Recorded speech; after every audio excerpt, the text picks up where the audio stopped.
কাল্লার লক্ষণপাড়া এলাকায় একটি বাড়িতে থাকা জেনারেটরে গোডাউনে শর্ট সার্কিট থেকে আগুন। ঘটনাস্থলে কাল্লা দমকলের দুটি ইঞ্জিন প্রায় ঘণ্টাখানেকের চেষ্টায় আগুন নিয়ন্ত্রণে আনে। শনিবার আনুমানিক বেলা 10:30টার পর জেনারেটরের একটি গোডাউনে হঠাৎ করে আগুন লেগে যায়। সেখানে মজুদ জেনারেটরের তেল থেকে আগুন দ্রুত ছড়িয়ে পড়ে। এ প্রসঙ্গে বাড়ির মালিক সঞ্জীব নাগ তিনি এদিন বেলা 12টা নাগাদ জানান, চক বাজার সহ আশেপাশের এলাকায় জেনারেটরে লাইন দেওয়া হতো। এই জেনারেটর ঘরে শর্ট সার্কিট থেকে শনিবার আগুন লেগে যায়। ঘটনাস্থলে দমকল এসে আগুন নিয়ন্ত্রণে আনে। ঘটনার জেরে এলাকায় ছড়িয়েছে আতঙ্ক। ঘটনাস্থলে উপস্থিত ছিলেন কাল্লার বিধায়ক দেবপ্রসাদ বাগ, কাল্লার পৌরপতি আনন্দ দত্ত, উপপৌরপতি তপন পোড়েল সহ অন্যান্য কাউন্সিলররা।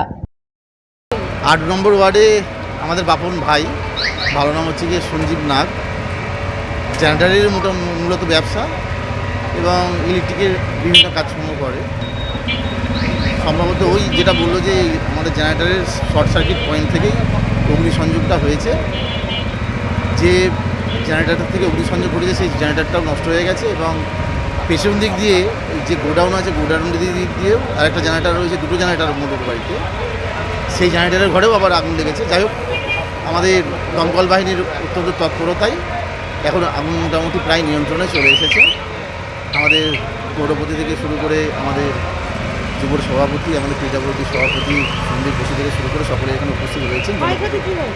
হ্যাঁ, ক্ষয়ক্ষতি ওই দুটো জেনারেটার আর গোডাউনে যে সমস্ত আপনার আগুন লেগেছে, যে সমস্ত আসবাব বা অন্যান্য সামগ্রী রয়েছে সেইগুলো একটু জেনারেটারের ঘর ছিল। জেনারেটারের ঘরে ও বাপন বলে কি ছিল, ও জেনারেটারের ব্যবসা করে। তো তখন এবার সেই জেনারেটারের ওখান থেকে একটা সব ইলেকট্রিকের তার ওই কেটে গিয়ে একটু আগুনের ফুলকি পড়ে পুরো ঘরটা ধরে যায়।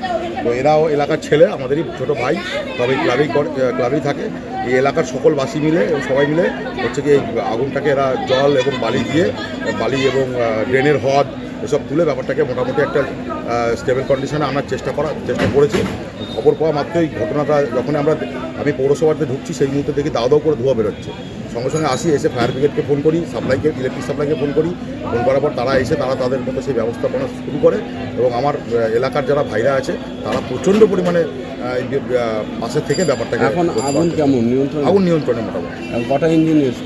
এখন একটা ইঞ্জিনে আপাতত এসছে, আরেকটা বড় ইঞ্জিন আসার জন্য আবার ফায়ার ব্রিগেডকে ফোন করেছিলাম, উনি আবার একটা ইঞ্জিন পাঠাচ্ছে। আরও কিছু ধরেছে? তার পাশাপাশি বাড়ি এখনও কিছু ধরার মতো পজিশনে হয়নি, তবে যদি আগুনটা নিয়ন্ত্রণে না আসতো তাহলে হয়তো একটা বড় দুর্ঘটনা ঘটার সম্ভাবনা ছিল। আগুনটা ধরলো এখন আমি স্যার ভেতরে ছিলাম, যখন দেখছি যে বলছে পাশে আগুন লেগেছে। আগুনটা কখন ধরেছে বুঝতে পারিনি। আমি যখন এলাম তখন থেকে দাদা এসে গেছেন। দাদারা আমিও জল নিয়ে গেলাম, ড্রেনের হদ বালি ফুলকে আগুন ধরার চেষ্টা করলাম। দাদা এলেন, দাদা এসে মানে কী ছিল ওই গোডাউনে? তখন আমি যদি জানি ওটা তখন জেনারেটারের ঘর ছিল। সঙ্গে কিছু কাগজপত্র ছিল? না, সেটা আমি দেখিনি, তখন তো জ্বলছে না, কী করে বলবো।